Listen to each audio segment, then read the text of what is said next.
এটা চাইবে সেটা মন থেকে চাইতে হবে। अगर किसी चीज को सच्ची दिल से चाहो तो पूरी कायनात उसकी मिलाने की साजिश में लग जाती। মন থেকে কিছু চাইলে মিলে যায়। আমরা আসলে ওই মন থেকে চাইতে পারি না, এটা একটু চাই, ওটা একটু চাই, ওটা একটু চাই।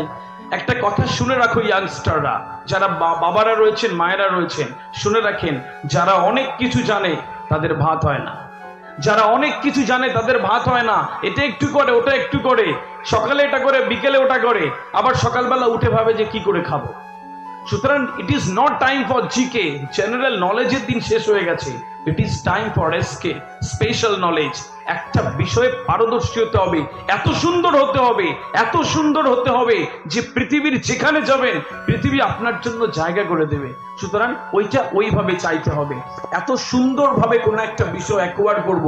আমি যদি টিচার হই, এত ভালো টিচার হব, এই তল্লাটে এত ভালো টিচার খুঁজে পাওয়া যাবে না। ইঞ্জিনিয়ার হব, এত ভালো ইঞ্জিনিয়ার খুঁজে পাওয়া যাবে না। এখানকার চাষি হব, কৃষক হব, এত সুন্দর চাষ করব। কিছু মানুষ আমাকে হায়ার করে নিয়ে যাবে শুধু কনসেপ্টটা কেনার জন্যে। ভাই, এত সুন্দর করে কিভাবে ফলনটা হয়, এই স্পেশালিটিটা তৈরি করতে হবে। এটা তখনই আসবে যখন আপনি চাইবেন, যখন তুমি চাইবে খুব মন থেকে কিছু একটা।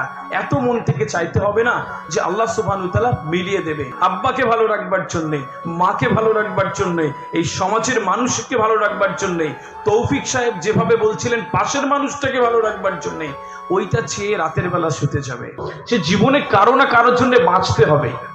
ভালো করে শুনে রাখো ইয়াংস্টাররা, জীবনে কারো না কারোর জন্য বাঁচতে হবে, একটা স্বপ্ন তৈরি করতে হবে। কখনো মনে হয়েছে এখানে শুয়ে যারা থাকো রাতের বেলা, আমার মা কতদিন অনুষ্ঠান বাড়ি যায় না শুধু ভালো খাবে বলে? মায়ের গলা দিয়ে এখান থেকে নামবে না ভালো ভালো খাবার, তাই জন্য মা অনুষ্ঠান বাড়ি যায় না।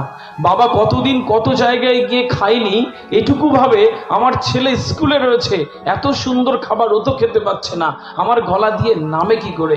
কখনো ভেবেছো ইয়াংস্টাররা? যদি না ভাবো, মেয়েরা যারা ওখানে বসে রয়েছো, ভেবো এটা। এখানে শুয়ে শুয়ে রাতের বেলা যেই মা এত কষ্ট করছে, যেই বাবা এত কষ্ট করছে, পাই পাই হিসেব বাবা মাকে ফেরত দিও। কখনো চিন্তা করেছো ছেলে মেয়েরা, বাবার সুখতলা খুইয়ে যেই কষ্ট করে প্রতি মাসের ফিসটা তোমাকে এখানে দিয়ে যায়, তুমি জানো বাবা কত কষ্ট করে ফিসটা দেয়? তোমার বাবা যদি একা মানুষ হতো তাহলে ওনার খেতে সর্বোচ্চ সারাদিনে 200 টাকা লাগতো, তার বেশি লাগতো না। মা একলা মানুষ হলে তার সর্বোচ্চ 200 টাকা লাগতো, তার থেকে বেশি লাগে না। এত কেন করছে? এই কেনটা একটু চিন্তা করো। কখনো জীবনে কারো না কারোর জন্য বাঁচতে হয়, বাঁচো। আব্বার জন্য বাঁচো, মায়ের জন্য বাঁচো। এই স্কুলটা থেকে যেদিন ফাইনালি চলে যাবে সেদিন পুরো স্কুল কাঁদবে আর তুমি হাসবে, এরকম ভাবে বাঁচো। এত কৃতি মানুষ হবে এখানে ফাইনাল ফেস্টে, এখানে জায়গা দেওয়া যাবে না। এত কৃতি স্টুডেন্ট হবে, আইএস হবে, আইপিএস হবে, বড় বড় ডাক্তার হবে। আর মীর মুস্তাক আহমেদরা মঞ্চ আরো বড় করবে শুধু সংবর্ধনা দেওয়ার জন্য। আর তোমার বাবা আর মা ওখানে বসে হাউ হাউ করে কাঁদবে। ওই হাউ হাউ করে কাঁদার যে আনন্দ তুমি আর কিচ্ছুতে দিতে পারবে না। কোনো বাবা আর কোনো মা যদি ওখান থেকে বসে দেখে তার ছেলে একটা বিরাট বড় অফিসার হওয়ার জন্য এখানে মীর মুস্তাক আহমেদের হাত থেকে একটা সম্মাননা নিচ্ছে, এর থেকে বড় আনন্দ ওই মাকে ওই বাবাকে ইলিশ মাছের মাথা দেবে, বড় বড় গাড়ি বাড়ি দেবে, কিচ্ছুতে হবে না এত আনন্দ। পৃথিবী সফর করাবে, এত আনন্দ কিচ্ছুতে হবে না। একটা বাবার যদি কখনো চায়ের দোকানে চা খাচ্ছে আর তার বন্ধু এসে বলছে, শোন না, জানিস তো তোর মেয়েকে দেখলাম ওই হসপিটালের বিরাট বড় ডাক্তার, আমার সাথে দেখা হয়ে গেল, আমাকে এসে বলছে আঙ্কেল ভালো আছেন? বাবা 2 মিনিটে চা 6 মিনিটে খাবে, ওই বুকের সিনা টান করে বসে থাকবে। বাড়ি এসে ঘুমিয়ে পড়বে, সবাই মাকে ডেকে তুলবে, মাকে বলবে জানো তো আমাদের মেয়েদের জন্য আমার বন্ধুরা কথা বলছিল আজকে, ও তো অনেক বড় ডাক্তার, আমার যে কি ভালো লাগছিল। অন্ধকার রাত, দুজনেই কাঁদবে। ওই কান্নার আনন্দ আর কিচ্ছুতে দিতে পারবে না তোমরা। শুনে রেখো ইয়াংস্টার।